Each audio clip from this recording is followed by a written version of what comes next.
There's a guy I know named Marcus, 44 years old, married, 2 kids in middle school. By every external measure, Marcus is winning. He drives the 3-year-old Chevy Tahoe, lives in a 4-bedroom house in the suburbs, coaches Little League on weekends. His neighbors think he has it figured out. His parents are proud. His coworkers assume he's comfortable. And Marcus himself, Marcus genuinely believes he's on track. Here's what Marcus actually has. A house worth $520,000 with $340,000 still owed on it. That's $180,000 in equity. A 401k with $67,000 in it, and $4,200 in a savings account he calls his emergency fund. Marcus is 44. He plans to retire at 65. He has 21 years. And the retirement he is imagining, the one where he travels, helps his kids with down payments, doesn't think about money before spending it, that retirement requires roughly $1.8 million in liquid invested assets. Marcus has $67,000. He is not on track. He is not even in the same race. And the cruelest part? The reason Marcus is behind has nothing to do with laziness, nothing to do with intelligence, and nothing to do with income. Marcus made every decision society told him to make. He just made them in the wrong order, with the wrong asset, using the wrong math. And that mistake is going to cost him the last 20 years of his working life. Here's what I want to show you today. I'm going to walk you through the specific mechanism by which homeownership, America's most sacred financial institution, quietly redirects the capital that should be building your retirement into a vehicle that grows at roughly half the speed of the market, locks that capital away where you can't use it, and convinces you the whole time that you're being responsible. I'm going to show you the math that demolishes the "your home is your biggest investment" narrative. I'm going to explain why the people selling you that narrative benefit enormously from your believing it. And I'm going to give you a framework for thinking about real estate and investing together, not as competing ideologies, but as tools with specific jobs, most of which the real estate industry has been quietly reassigning. Let me start with a story that sounds completely unrelated. In 17th century Holland, something happened that financial historians still use as the textbook case for irrational asset valuation: tulip bulbs. At the peak of what's now called tulip mania in 1637, a single Semper Augustus tulip bulb sold for roughly the equivalent of a skilled craftsman's annual salary. People were trading their houses, their actual houses, for flowers. Not paintings, not gold. Flowers. The logic was circular and self-reinforcing. Prices kept going up because people believed they would keep going up, which caused more people to buy, which caused prices to go up. The asset itself generated no income. It sat there looking pretty, and people convinced themselves that scarcity plus desire equaled permanent appreciation. Then, in February 1637, prices collapsed. Not over years, over days. People who had leveraged their entire net worth into bulbs lost everything. Now, I'm not saying American real estate is tulips. That's not the argument. The argument is more subtle and more dangerous.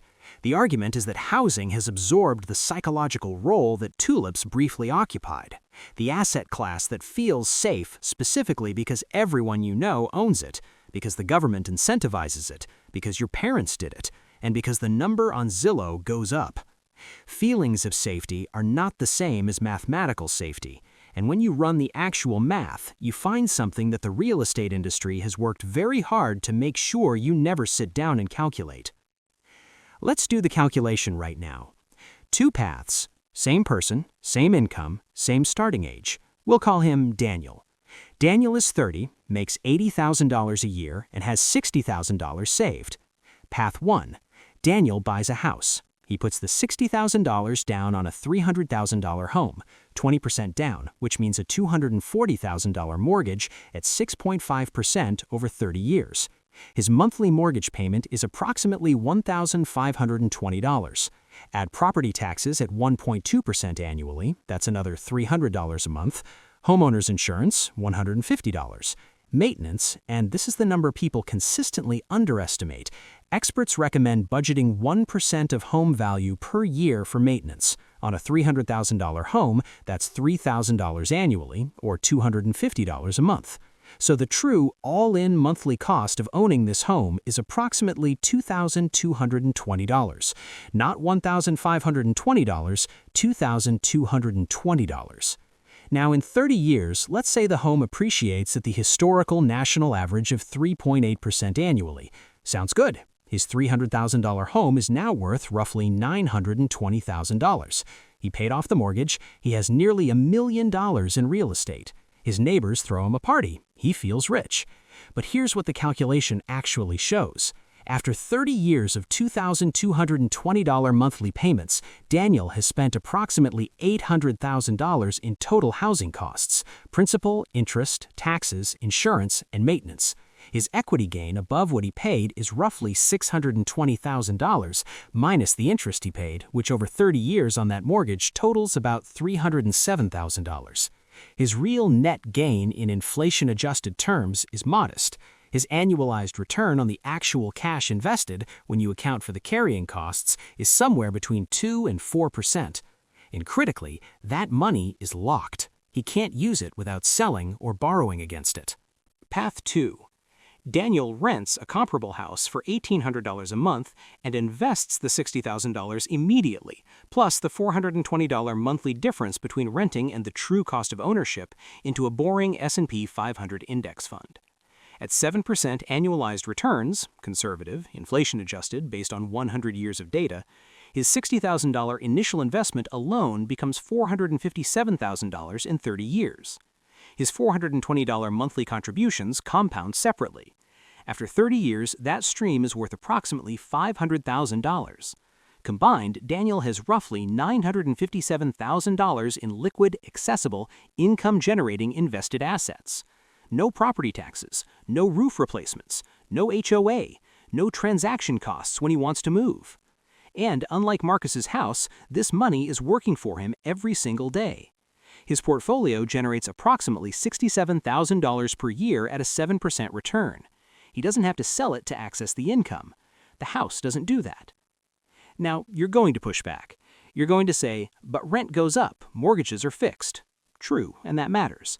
You're going to say, the psychological value of ownership, the stability, the schools. Also real. You're going to say, you have to live somewhere. Absolutely correct. The argument is not that you should never buy a house. The argument is that you should never confuse buying a house with investing for retirement. They're different decisions serving different purposes, and the financial industry, the real estate industry, and frankly, your parents, have spent decades collapsing those two decisions into one. When they say build equity, what they're actually saying is park capital in an illiquid asset that grows slowly and charges you carrying costs while you wait. That's not necessarily wrong, but it's not what investing means. Here's why this confusion is so profitable for people who aren't you. The National Association of Realtors represents over 1.5 million agents. Every transaction generates a commission of typically 5 to 6% of the sale price. On a $400,000 home, that's $20,000 to $24,000 taken off the top, gone, before you count anything else. The mortgage industry earns the interest on your 30-year loan. A $300,000 mortgage at 6.5% costs you $307,000 in interest alone. You pay the purchase price twice. The title companies, the inspectors, the appraisers, the insurance companies, the entire ecosystem surrounding a home purchase is funded by the buyer. No one in that ecosystem has any financial interest in you reaching retirement with a fully funded portfolio. They have a massive financial interest in you buying and selling homes repeatedly, refinancing when rates drop, upgrading when the family grows, downsizing when the kids leave. The churn is the product. You are the customer, and the product they are selling you is the belief that this churn is wealth building. It isn't. It's wealth transferring, mostly away from you.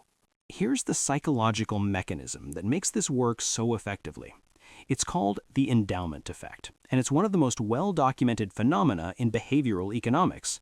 People systematically overvalue things they own compared to identical things they don't own. Once you own a house, that house becomes psychologically fused with your identity, your sense of stability, your vision of your future.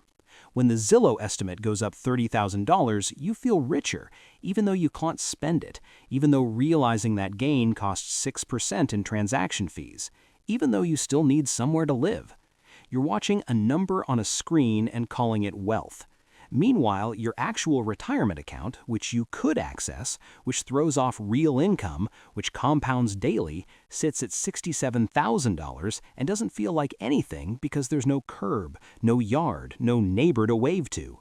We are biologically wired to value the tangible over the abstract, and the real estate industry understood this long before behavioral economists named it. Let me give you the inflection point math, because this is where it gets genuinely uncomfortable. Every dollar you lock in home equity in your 30s and 40s is a dollar not compounding in the market during the highest leverage years of your investment horizon. Here's what that actually costs. $100,000 in home equity at age 35 is $100,000 earning roughly 3.8% annually in a best-case scenario, locked away, illiquid, costing you money to maintain. That same $100,000 in an index fund at 7% grows to $761,000 by age 65. The difference between those two outcomes on a single $100,000 decision made at 35 is $661,000. Most people making this decision have no idea they're making it.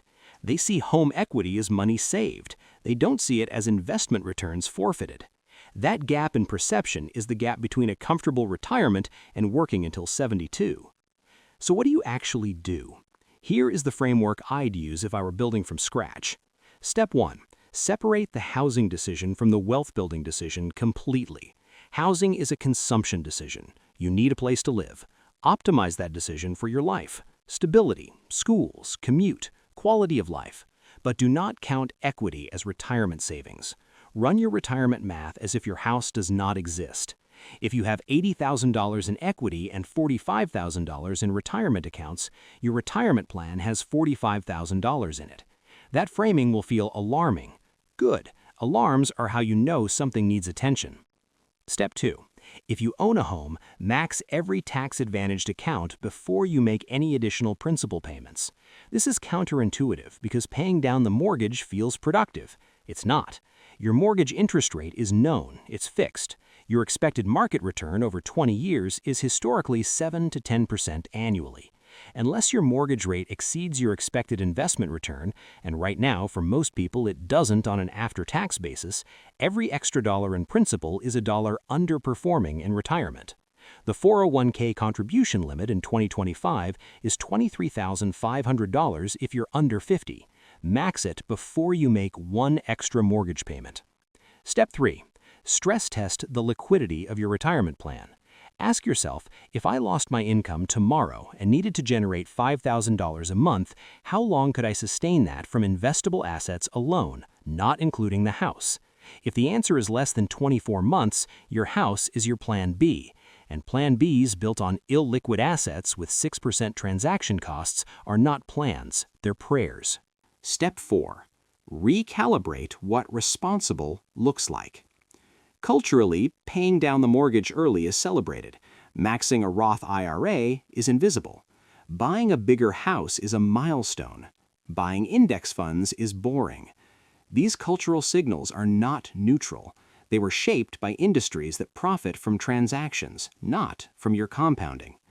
The most financially effective behavior in your 30s and 40s, automated index fund contributions, lifestyle discipline, ignoring the upgrade cycle, generates no commissions, no fees, no social media posts, no neighborhood status. It generates wealth, slowly, then suddenly. And in 30 years, the person who looked boring will have options the person who looked successful does not. Step 5. If you're renting and feeling pressure to buy from family, from partners, from the cultural narrative, do this one calculation first. Take the difference between what you'd pay to own versus rent on a comparable property. Include everything: mortgage, taxes, insurance, maintenance, opportunity cost on the down payment. If that number is greater than 0, meaning ownership is more expensive than renting on a monthly all-in basis, the question is not whether buying is the right move. The question is how many years of that premium it takes to break even on equity appreciation versus what you'd have earned investing the difference. In most major markets right now, that break-even is 7 to 12 years. If you don't plan to stay 7 to 12 years, you are mathematically better off renting and investing.